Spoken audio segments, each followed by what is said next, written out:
planning and preparation, sometimes this is also referred to as pre-production. Obviously, if we're going to have a lecture in a classroom, there's planning which is taking place, regardless of the recording being made or not. But now we have to have additional planning. We have the lesson planning with the goals for the teaching and learning in the classroom, and now we need to plan to make the recording of the lecture. We can see here the sort of the three steps and the three roles involved in making a recording of a lecture. First we have this planning and preparation, and then we have the filming, and then we have the editing which takes place. We can also see that besides the steps we have these various kinds of roles. We have in a traditional lecture which isn't recorded, we have the instructor.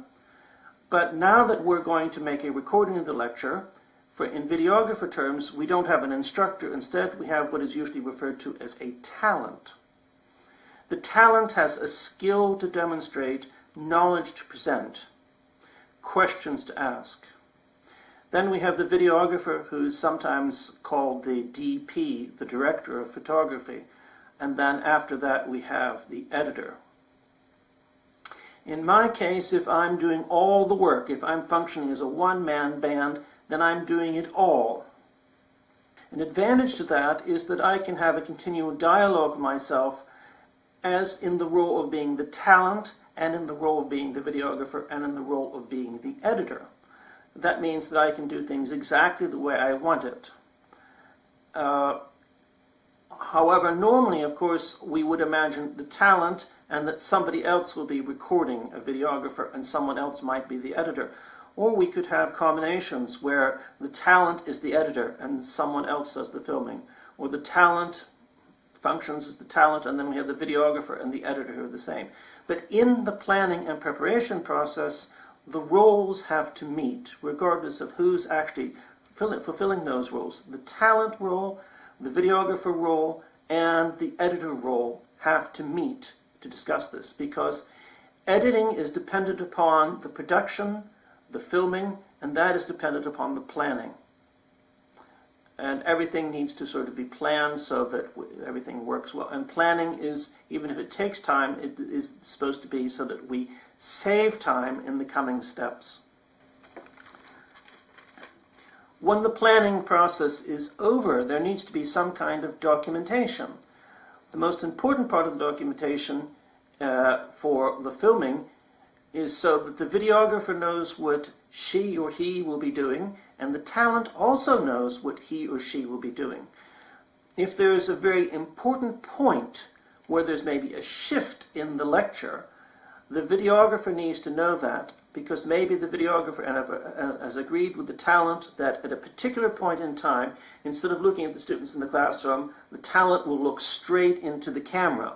Or if you have more than one camera, there will say an A camera and a B camera, that the talent will look at the B camera, as opposed to the rest of the time that the A camera is recording what's going on. That way, when the edit is complete and everything is uploaded, this creates a visual cue, a visual signal to those students who are watching about the shift. It's not just that we have a new PowerPoint slide, because those students are in the classroom and it's not live for them. We need to provide them with additional information to help them understand what's going on and to sort of have a pace and to move the recording of the lecture onwards.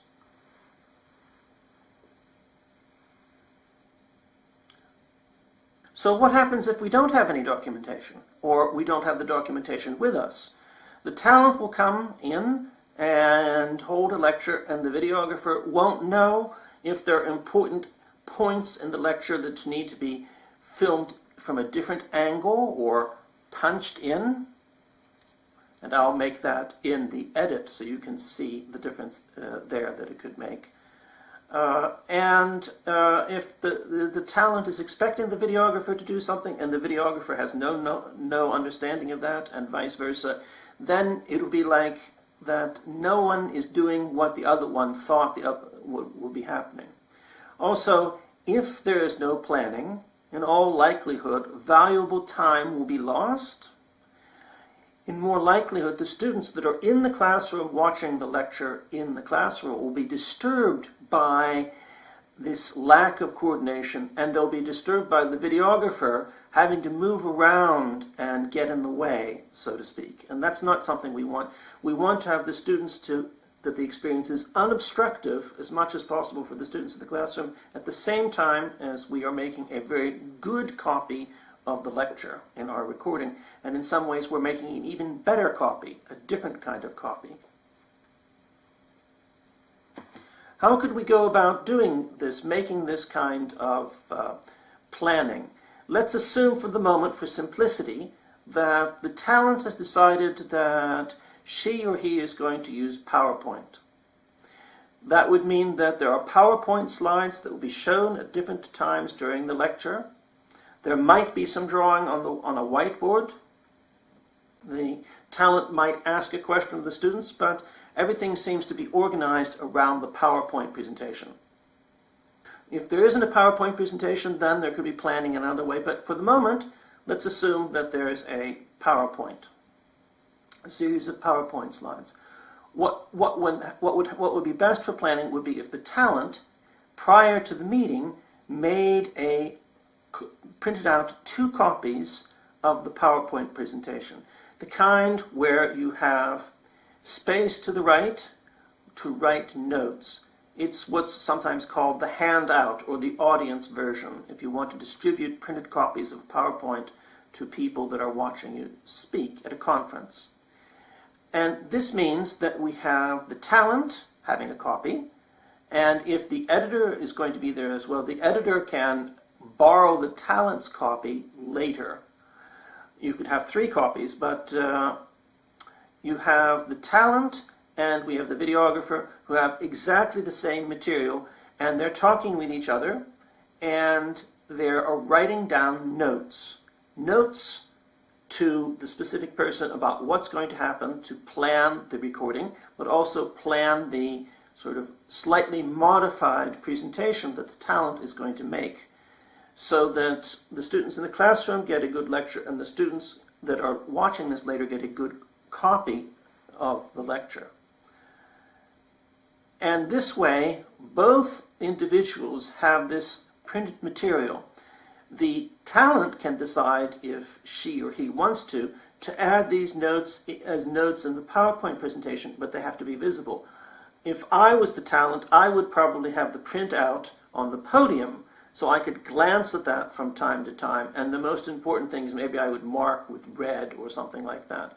If I'm the videographer, I would learn some of these things, and I would have the papers with me, and I would go through this ahead of time, and I would mark certain things, and then I would know what to do.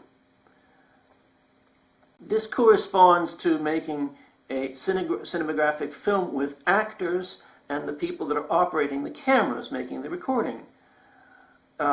One talks about here that the actors need to be blocked. They are going to certain locations, and they know their lines, of course. And then you say that the videographers, the camera operators, hit their marks, as if there were little marks on the floor. They need to go to that point and record there. In this case, the camera's not going to be moving around, or probably not being moved around. Presumably, they will be on a tripod. Maybe one will be walked around. One will walk around with that and film. And so we see that with the minimal effort, that we try to borrow how cinematographic films are made and take some of this into the actual filming that we're making.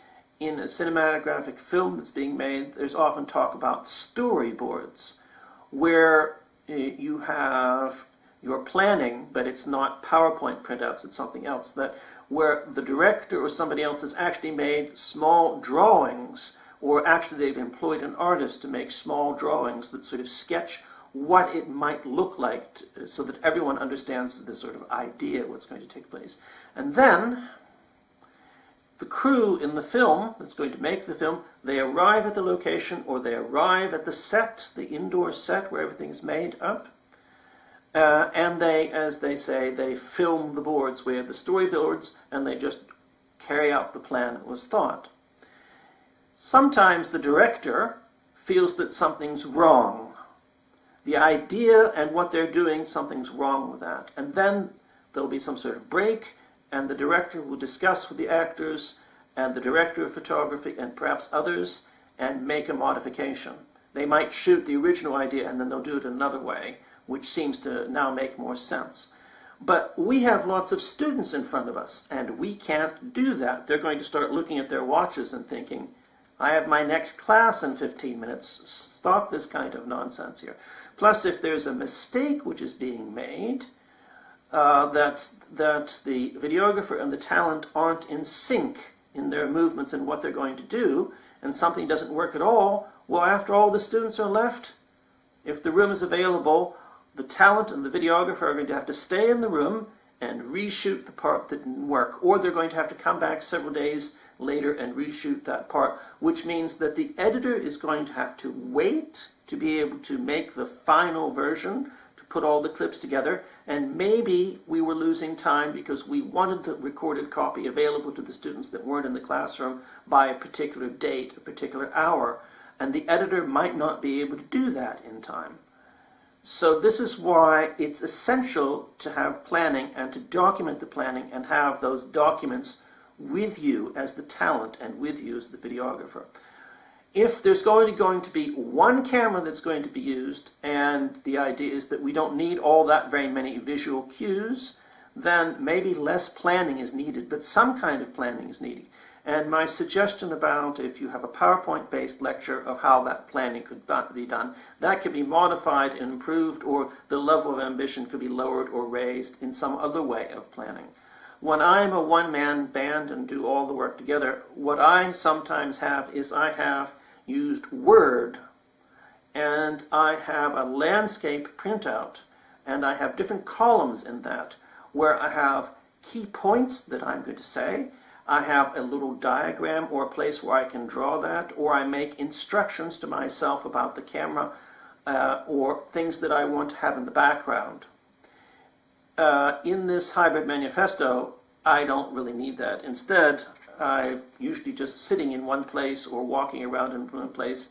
My planning is somewhat less than it would be if I was making a recording of myself, a recorded lecture or a recording of a lecture. So I just have some notes that I occasionally look at. So that was about the planning. And you need to plan that matches the level of ambition that the talent and the videographer have. And you also need to make that planning to make it easier for the editor to be able to take all these materials and create something which corresponds to the intentions that the talent had. But now this is all over the planning, and now it's time to move on to the room where we'll be lecturing.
So we are pretending that there are students in the classroom here. We can see two cameras that will be recording me, and that they are sort of at the height, the same sort of height that student heads would be if there were students in the classroom. Hello all students, and welcome to this class. I'm going to be talking about extended producer responsibility today, but this is also going to be recorded. So we're pretending we're having a lecture for students. And as we can see here, you can see what the one camera is is filming. And you can see on the back that there's a wireless microphone which is connected there, and I have a wireless microphone that's connected to me. So that means that even if I turn around, my voice will still be recorded by that camera. The other camera I have there is for when I want to make a particular point. I will talk to that camera to sort of switch from this general camera, the A camera, including the PowerPoint and the whiteboard as needed, and that way I can look at the other camera temporarily if I want to drive home a point. So that are filming me filming the lecture, and instead we'll go directly to the beginning of the lecture here. What we can see, these cameras can see, is that because of me having black or dark blue text and white here, it should be easier to see. If it was white background with black text, as we will see, it might not be as easy to see. Also, all this white here makes me, comparatively speak, darker. The recording will have my face almost as if it was in shadow, as opposed to all this light here. So therefore, if you're going to make recordings of lectures with students in the classroom, it might be an idea to have your backgrounds be dark and the text be light. That way, the lecturer can be seen and not appear so dark because this is so light here. Let's continue with the lecture. You'll see how we switch between different kinds of PowerPoint slides here. And we can see how the cameras are located there. And the camera in the front is a fisheye lens camera, so that means it captures everything. It captures everything from over here to over here. I have this huge space where I can move around with this wireless microphone, and that means that I can record what students in the classroom would otherwise be seeing. So, extended producer responsibility, we can talk about the idea versus the actual practice.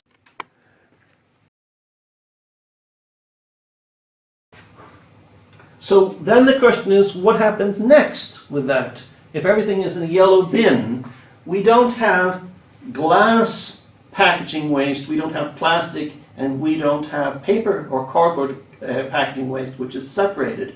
It's all put into a yellow bin. Well, that was sort of the weak point of the system, because then all of that has to go onto some sort of conveyor belt where people were employed to separate out the different kinds of packaging waste into the various types for some kind of recycling.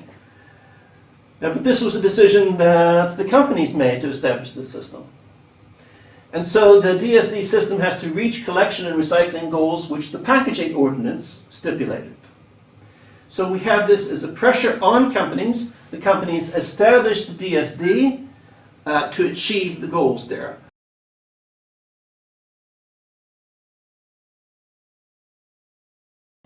So then the question is, what happens next with that? If everything is in a yellow bin, we don't have glass packaging waste, we don't have plastic, and we don't have paper or cardboard packaging waste, which is separated. It's all put into a yellow bin. Well, that was sort of the weak point of the system, because then all of that has to go onto some sort of conveyor belt where people were employed to separate out the different kinds of packaging waste into the various types for some kind of recycling. Now, but this was a decision that the companies made to establish the system. And so the DSD system has to reach collection and recycling goals which the packaging ordinance stipulated. So we have this as a pressure on companies. They get some kind of signals, and one of the signals is that we want to reduce the amount of packaging, because then you would pay less into the system.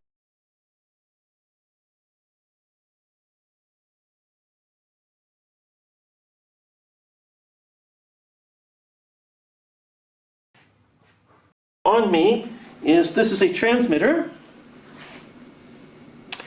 and I'm connected here, and I've left this visible here so it's easier to see. This means, like I said before, even if I turn away from the camera, that the camera is recording what I am saying, because the wireless microphone is here. This makes it easier to be spontaneous in the classroom, even though if you're not supposed to turn away from the students in the classroom and keep talking, when it comes to the students who are watching the lecture, that is the recording of the lecture, they can still hear me. And then I have the second camera over there, where I can switch to looking at one camera to looking at the other one if I want to create some sort of dynamism or engagement in it, that there are certain points that I might want to emphasize in the lecture, and I can look at that camera. And then in the editing, that those films are put together. So suddenly, from seeing me like this, instead you're seeing me like this, and maybe I could have zoomed in more. I'm going to make one more point while we're still in the classroom. I mentioned before that I have a fisheye lens on here.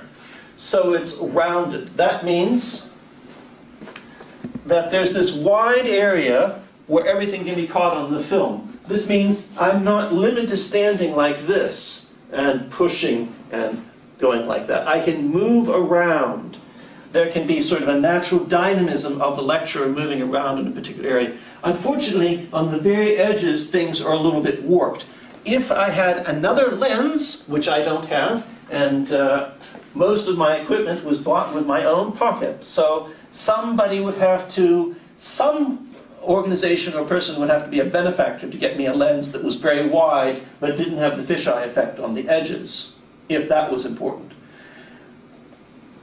We could also imagine that if I was filming this lecture instead of being the lecturer, I could have this camera and it would just be running the whole time, and instead I could have this camera over here and I could pick it up off the tripod and I could stand at different locations and I could zoom in on the lecture, and that would mean that what is recorded here and what is recorded here could be put together, and that would create some sort of more dynamism. I'm going to switch this off now and remove this, and now I'm going to, at the very end, I'm going to demonstrate why this is a good location.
That there's this wide area where everything can be caught on the film. This means I'm not limited to standing like this and pushing and going like that. I can move around.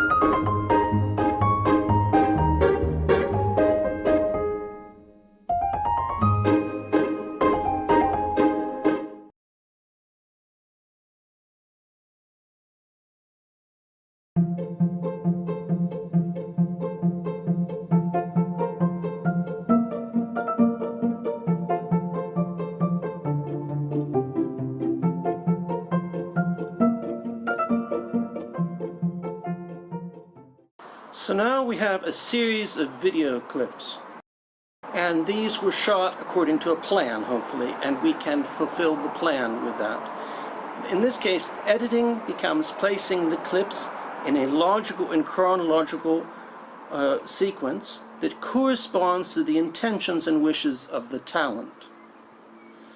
If we have just one camera, then it's probably going to be relatively straightforward, although in editing we might want to say punch in a little bit, like I did right there, so that you only see the very center part of the film and zoom in editing after the fact.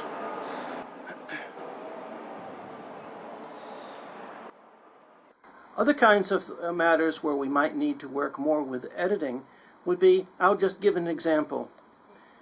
Suppose we have a camera someplace, we'll say the camera is here, and we have the PowerPoint being shown here. And we have the talent, the lecturer, walking around pointing to the PowerPoint, maybe asking questions of the students. But then at some point, the talent, the lecturer, walks between the camera and the PowerPoint on the screen, which means that some of the PowerPoint is being obscured by the talent, by the lecturer. What do we do then? What we could do in editing is that if we have the PowerPoint slide in question, we could export that slide from PowerPoint as an MP4 file, as a short film file. And in the editing, we could place that on top and replace the movement of the talent, obscuring it. While the talent is talking, we still hear the talent talking, but we have the picture of the PowerPoint instead. And then when the PowerPoint disappears, the talent is standing on the other side and is pointing and so forth. This gives it a very professional and, shall we say, awesome, and gives it a very professional kind of appearance, as if it was planned that way. On the other hand, if we have to do a lot of that, then that means we have to have a sufficiently large budget in terms of time and wage for the editor to take care of this. On the other hand, if we just have one camera and the talent isn't doing these kinds of things and everything went according to plans, then the editing is probably going to be relatively straightforward and relatively fast. Even though it's summer and it's bright right now, it's not quite as warm as I thought it would, as I thought it would be. Begin recording a talent prior to the person speaking and let the camera continue recording some time afterwards.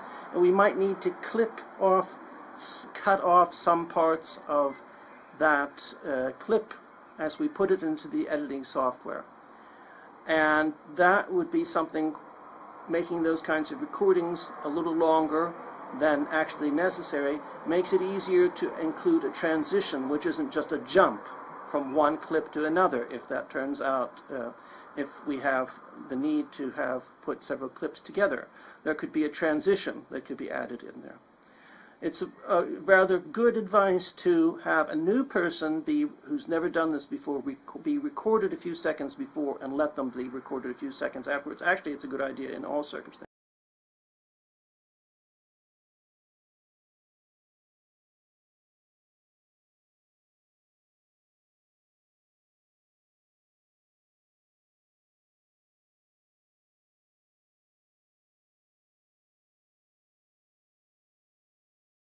I'm going to start talking about video editing software. There are a number of different kinds of video editing software. I'll begin with, if you have a Mac computer, in all likelihood, it's 2025, in all likelihood you have something called iMovie, which is pre-installed or is in some sort of a package of programs that you receive. And this means that you can use that editing software to edit your film. I don't know. I've never used it because I don't have a Mac computer. I have a PC. On the other hand, if you have a PC, you may have something called Clipchamp pre-installed as a program which sort of accompanies and is bundled with Windows. I don't know. I don't use Clipchamp. And during the pandemic, My PC didn't have Clipchamp in it, so I had to find something else. On a Macintosh, on a Mac computer, you might also have the possibility of having something called Final Cut, which is a more professional kind of level of video editing software, and sometimes it's called Final Cut Pro. Don't have a Macintosh, don't have a Mac computer, so therefore I can't say all that much about it. If your organization has purchased from Adobe a number of parts of their suite of software, then you might have Premiere Pro in your computer. And Premiere Pro and Final Cut and a program which is called DaVinci Resolve, which I'll talk about in a bit, those programs are very professional. They're used to edit films that you could go to a cinema and watch, or you could see on a streaming service. Now when it comes to Premiere Pro, it has a very steep learning curve. You have to learn a lot to then be able to do much of anything. That was my experience, and that is what the experience of a number of people have. Some people use Premiere Pro because it was almost an industry standard for a while, even if there might be something that for a variety of reasons they might be interested in moving to instead. The thing with Premiere Pro is that I have heard that in complicated edits, it's more likely to crash than Final Cut or DaVinci Resolve, meaning you might need to start over doing certain things. Even if you've backed up your project, so to speak, you still might need to start over a bit, and that's a bit of a drag. The other thing is that Adobe has decided that they're going to milk their customers for as much money as possible. So now you don't buy software from Adobe, you subscribe to software from Adobe and you pay a monthly fee. For somebody who's not going to be using some of these programs for all that much time, then okay, yeah, you do that. However, it was a bit of a scandal. You may have missed this because you're not into videography. It turned out that if you wanted to cancel your subscription to Premiere Pro, you had to pay Adobe a fee to cancel your subscription. And this has led videographers and editors in droves to leave Premiere Pro and have other alternatives instead. During the pandemic, I didn't have Clipchamp. Premiere Pro seemed to be this vast learning curve, very steep, and I didn't know about its pricing policies. So what I did was I found another program called VideoPad, and I'm going to be taking screenshots of some of that and talking about that in a bit. All of these programs that I've mentioned, they all operate in a similar way. Some of them may have functions built into them which other programs don't have. For example, DaVinci Resolve has a lot of color grading functions in it which I know, for example, VideoPad does not have. But the basic logic behind what you do is the same in all of these programs. So if you see one, then you can sort of figure that out. Sort of like if you were going to learn how to drive a car, you get into one car of a particular model made by a particular manufacturer, has a steering wheel, has an accelerator, has a brake, has turn signal indicator lever. They can be located in slightly different places. One might have a button where there's a knob on another or whatever. It's essentially the same thing. It's the same thing with the video software. The reason I chose VideoPad was that it had a reputation of being easy to learn, and so no steep learning curve like Final Cut might have, like DaVinci Resolve and like Premiere Pro. And as you learned some things, then you felt sort of confident to try something new in it. So you could sort of develop your skills and so forth, and those features were in the program. I found it incredibly intuitive to learn. I learned without any tutorial. On the other hand,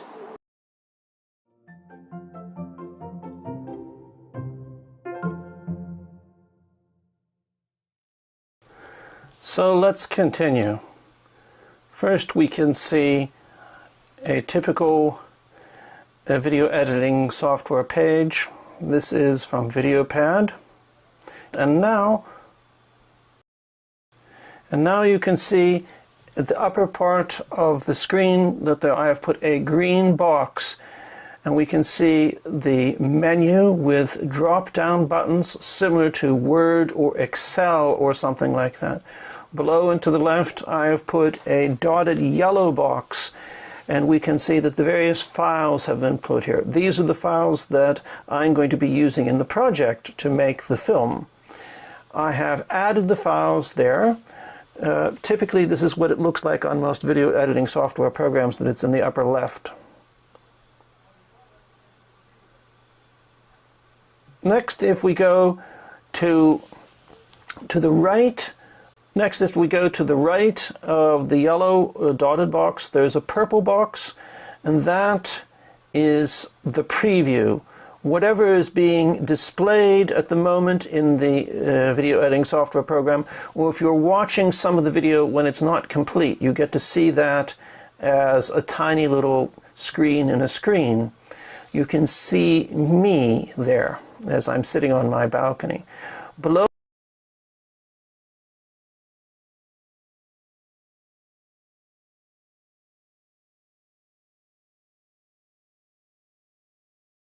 all of this, I have put a dotted blue box. It's the very bottom part of the screen. You can see the audio waveform in orange is me speaking, and then to the right there's audio waveform in blue. That is music. So there's a distinction being made with colors between what kind of audio it is. So if you look at the area at the bottom of the screen, the VideoPad screen, in the dotted blue box, you can see to the left I have put a dotted sort of light pink circle around a button, and that button is, if you click on that, it makes effects on the actual video, the visual part of the video. Beneath the visual part of the video I've put a red box around other buttons, and this is editing of the audio, making changes to the audio, making changes to the volume, and the button on the right of the three buttons there looks like a chain. You can unlink the visual part and the audio part of the video if you want to replace the voice with something else, or if you want to keep the voice and remove the video. You can also see in the middle of the close-up of the timeline that there's this red line with a scissors symbol on it. And this is the way this program works, that you position the line and you slice off the part of the video that you don't want to have, and you move the videos back and forth on the timeline. On other video editing software, this function cutting will be done differently. It won't look exactly the same. I can't go in any more detail in any particular video editing software because you will not necessarily have the same software I have. But that was an attempt to show you some certain key functions and an orientation and what many video editing software programs look like in general.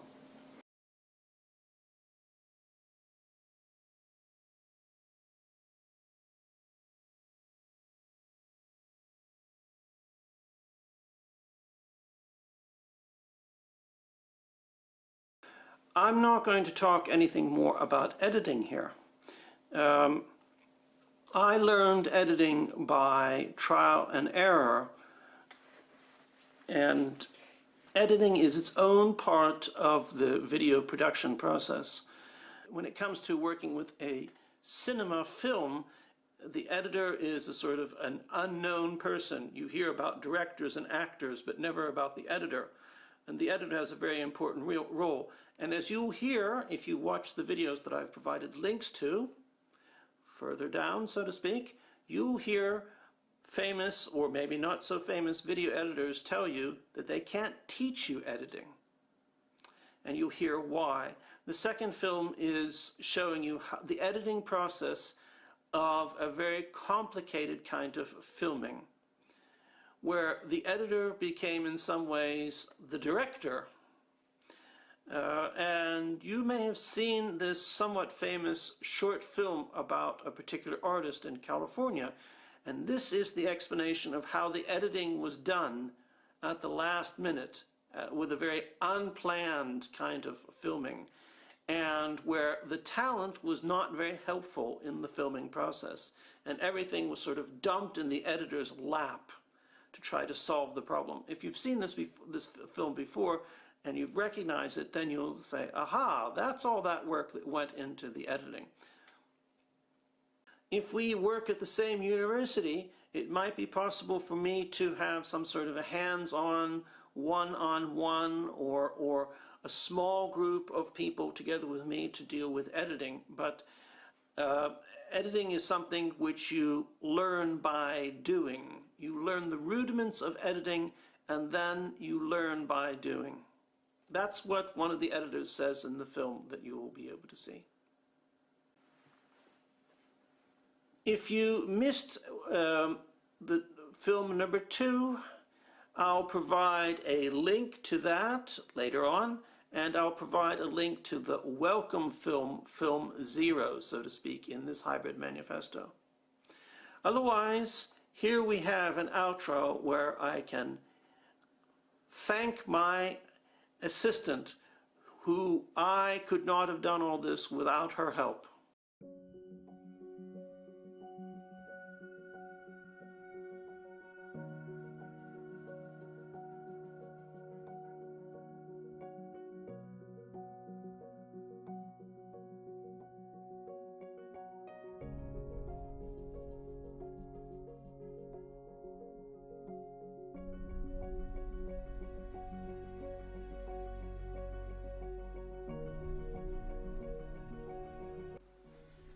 Thanks for watching.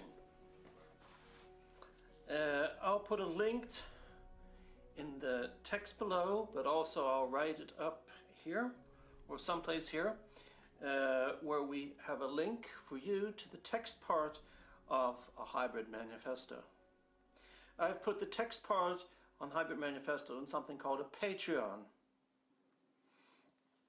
In the text below here, in the video description, links to the previous videos that have been in part 1 of this Hybrid Manifesto. I'm not going to provide those links otherwise. If you happen to come across all of this via the YouTube videos, then I highly encourage you to join the Patreon Hybrid Manifesto. And I will, in another video, explain why I chose to have Patreon host the text part of this Hybrid Manifesto. So thanks for watching, and I look forward to seeing you in the next video, and that you will be reading other materials as part of the Hybrid Manifesto. Thanks for watching.